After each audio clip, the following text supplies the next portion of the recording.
not tell your teachers I told you this, but these study hacks allow you to get perfect grades in any exam, even if you know nothing. Trust me, doing these things in your exam makes it feel like you've cheated the system, because your grades will go up so much despite putting in no extra work. The first thing you're going to do in any exam is to collect those stupidly easy marks. Sometimes you walk into an exam and you think, right, this is the banker, this is where I'm going to pick up a good chunk of my marks. So of course, make sure you're getting those marks, but those questions you don't know the answer to, you can still pick up a good chunk of marks on, if you understand how the marks are broken down. So even if you don't know the answer to the question, you can pick up a few marks by just defining something or writing down a formula.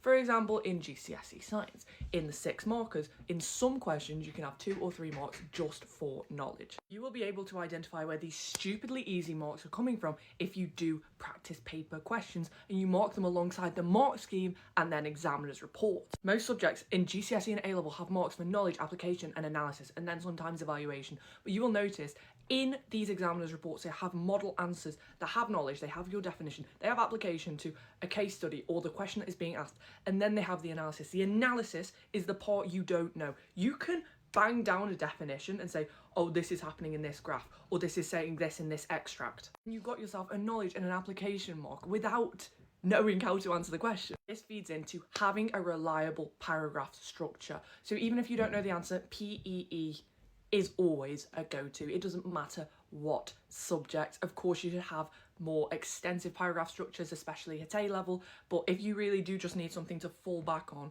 it works most times, especially if you don't know the answer and you understand that there are these knowledge and application marks on offer, these AO1, these AO2. Multiple choice questions, answer them in an intelligent way.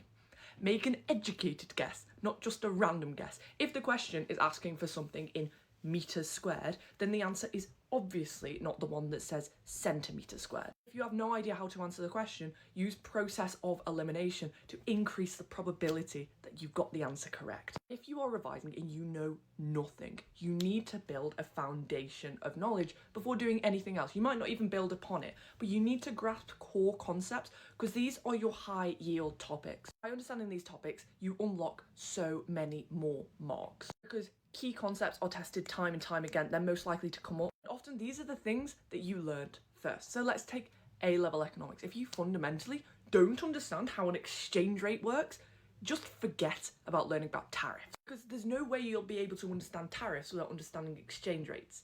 But you'll be able to understand exchange rates without understanding tariffs. If you do have time to revise anything at all, make sure they are your high yield topics and those things that you missed first. If you found this video helpful, be sure to follow it for more daily study tips.